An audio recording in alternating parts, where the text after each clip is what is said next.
వాళ్లకు మీకన్నా పటిష్టంగా చేస్తున్నారా? మీరేం చెప్పదలుచుకున్నారు? మీరేం చెప్పదలుచుకున్నారు? మీకన్నా పటిష్టంగా చేస్తున్నారా, ఆర్గనైజర్ గా చేస్తున్నారా? ఆ వేరియేషన్ చెప్పండి, కానీ మీరు శుద్ధపూసలని మాత్రం అనకండి. అదే నేను వాసుదేవన్ గారు, నేను కింద రెండో పాయింట్ ఇంకా చెప్పే లోపలే మేము అవి చేశాము, వీళ్ళు బెల్ట్ షాపులు ఇస్తున్నారు, ఇసుక మాఫియా చేస్తున్నారు, మందు అమ్ముతున్నారు, డ్రగ్స్ చేస్తున్నారు, చదువు ఆపి మందును ప్రోత్సహిస్తున్నారు, ఇటువంటివన్నీ చెప్పి మేము ఎన్నికల్లో ముందుకు పోతాము అని చెప్తున్నా. ఇప్పుడు కూటమిలో మా మా మా మా వైసీపీలో ఏం చేశామంటే, ఇప్పుడు వీళ్ళు చేస్తున్నది కూటమి రెడ్ బుక్ ప్లస్ మన రివర్స్ టెండరింగ్ లో పని జరుగుతోంది. కానీ మేము అట్లా ప్రజల కోసం, ప్రజల అభివృద్ధి కోసం, ప్రజల అభ్యున్నతి కోసం పనిచేశాం. వీళ్ళిద్దరు కలిస్తే సార్, కూటమి వీళ్ళిద్దరు కలిస్తే గ్రామ స్థాయిలో కాంట్రాక్టర్ల రాజ్యం వస్తుంది తప్ప ప్రజా రాజ్యం రాదు, ప్రజల కోసం పని చెయ్యరు అనేది గుర్తుపెట్టుకోవాలి. ఇక్కడ జగన్ గారు ఒక్కడే సింగల్ గా ప్రజల కోసం, ప్రజల అభ్యున్నతి కోసం ముందుకు వెళ్తారు. వీరికేమి ముగ్గురు పోతే తప్ప వీళ్ళు ముగ్గురు కల్పకుండా ముందుకు పోలేదు పరిస్థితి. దీన్ని దృష్టిలో పెట్టుకుంటే మా వెనుక 40% ఓట్లు ఉన్నారు. మిగిలిన 60% ఎక్కడున్నాయండి? చీల్చుకొని రావాలి. మిగిలిన 60% ఎక్కడున్నాయి? సంక్షేమం. మిగిలిన 60% ఎక్కడున్నాయి చెప్పండి సార్. 40% మీ జేబులో భద్రంగా ఉన్నాయి. ఆయన ఎప్పుడు మాట ఎప్పుడు జేబులో పట్టుకొని చెప్తుంటారు. మిగిలిన 60% ఎక్కడ? మేము 40% ఓటుతో మా ఓటు బ్యాంక్ ఉంది కదా, ప్లస్ సంక్షేమం ఉంది కదా. ఇప్పుడు వీళ్ళు జరిగిన దోపిడీలు, వీళ్ళు జరిపినటువంటి కార్యక్రమాలు, డ్రగ్స్ అమ్ముతున్నది, మాఫియా అమ్ముతున్నది అందరూ ప్రజలు చూస్తున్నారు కదా.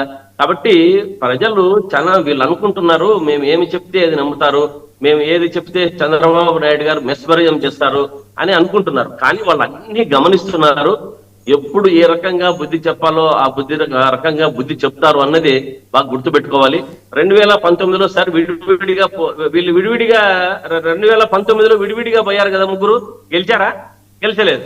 2024లో కలిసి వచ్చారు. ఇప్పుడు కూడా కలిసి పోవాలనుకుంటున్నారు. కానీ కింద క్యాడర్ లో ఒకరిని లాగితే ఒకరిని రాగాలనుకుంటున్నారు. మన దాన్ని ఏమంటారు, కూటమి ధర్మం అనే బుక్ ఎప్పుడు ప్రింట్ చేస్తారో నాయుడన్న చెప్పాలి. ఆ ధర్మాన్ని ఇస్తే అన్న కొంచెం పాపం కార్యకర్తలు, నాయకులు అంతా ఆ ధర్మము బుక్ చూసుకొని ముందుకు పోతారేమో అని నాది ఒక అభిప్రాయము. కానీ కూటమి ఎన్నికలలో గెలిస్తే మాత్రము గ్రామాలకు నిధులు, మేము గెలిస్తే గ్రామాలకు నిధులు వస్తాయనేది వాస్తవం, ప్రజలంతా గమనించాలి. కూటమి గెలిస్తే కమిషన్లు పోతాయని ఓటరు ప్రతి ఒక్కరు కూడా బాగా ఆలోచించుకొని ఓటు వేయాలి. ఒక్కసారి మోసపోయారు, ఇంకొకసారి మోసపోద్దండి అని చెప్పి నేను ప్రజలను కోరుకుంటున్నా. అదే విధంగా పాపము ఈ 3 ఏళ్ళు అయింది, ఇంకా 3 ఏళ్ళు పోతే ఇంకా మళ్ళీ వచ్చే ప్రభుత్వం లేదు. నాయుడన్నకు ఒక పదవి రావాలని మనస్ఫూర్తిగా, నాయుడన్న మీరు ఏదన్నా చెప్తే మీకోసం చంద్రబాబు నాయుడు దగ్గరికైనా పోతా, లోకేష్ బాబు దగ్గరికైనా పోతా, ఇటువంటి వారికి పదవి లేకపోతే వచ్చేసారి మీరు భూస్థాపితం అవుతారా అని చెప్పేసి వస్తా. కాబట్టి ఈ యొక్క కూటమి ప్రభుత్వంలో మనకు ఈ లోకల్ బాడీ ఎన్నికలలో టంకా మోగిస్తాం. మరీ వచ్చి ఈ కూడా గెలుస్తారు అని తెలియజేస్తారు. మస్తానరావు గారి దగ్గరికి వెళ్దాం. మస్తానరావు గారు, పరస్పరం వీళ్ళిద్దరు ఒకరినొకరు అభినందిస్తున్నారు, ఒకరికొకరు పదవులు కావాలని. మరి ఈయనైతే చంద్రబాబు గారి, లోకేష్ గారి దగ్గరికి వెళ్తాను, నాయుడు గారు ఏమో వెళ్తారో లేదు తెలియదు జగన్మోహన్ రెడ్డి గారికి. జగన్మోహన్ రెడ్డి గారిని చేరటం వాళ్ళ పార్టీలో వాళ్ళకే సాధ్యం కాదు. మరి పాపం ఆయనకి ఎట్ట సాధ్యం అవుతుంది? పెద్ద కోటరీ ఉంటుంది, చైనా వాళ్ళగా పెద్ద కోటరీ ఉంటుంది. బయట 4 సైనికులు ఉంటారు, పహారా కాస్తుంటారు. మామూలుగా ఏంటి ఉక్కు పిడికలతోటి పెద్ద శూలాలు అవన్నీ పెట్టుకొని వాళ్ళని దాటి లోపలికి వెళ్ళటం బ్రహ్మతరం కూడా కాదు. మరి పాపం నాయుడు గారు ఎట్లా శ్రమ పడతారో ఏంటో తెలియదు. కానీ సరే, లోకల్ బాడీస్ దగ్గరికి వచ్చేప్పటికంటే జనసేన 14 మందితోటి కమిటీ వేసింది.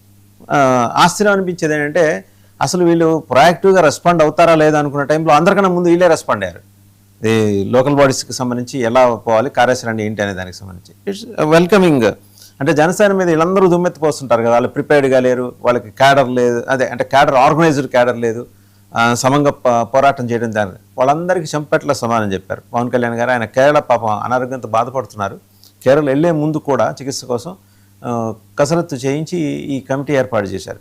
ఇలా ప్రిపేర్నెస్ చూస్తే అటు తెలుగుదేశం కానీ ఇటు వైసీపీ కానీ, బీజేపీ ఉందో లేదో నాకు తెలియదు, మీరు లోకల్గా ఏపీలో ఉంటారు కాబట్టి మీకు ఎక్కువ అవగాహన ఉంటుంది, వాళ్ళ ప్రిపేర్నెస్ ఏంటో తెలియదు.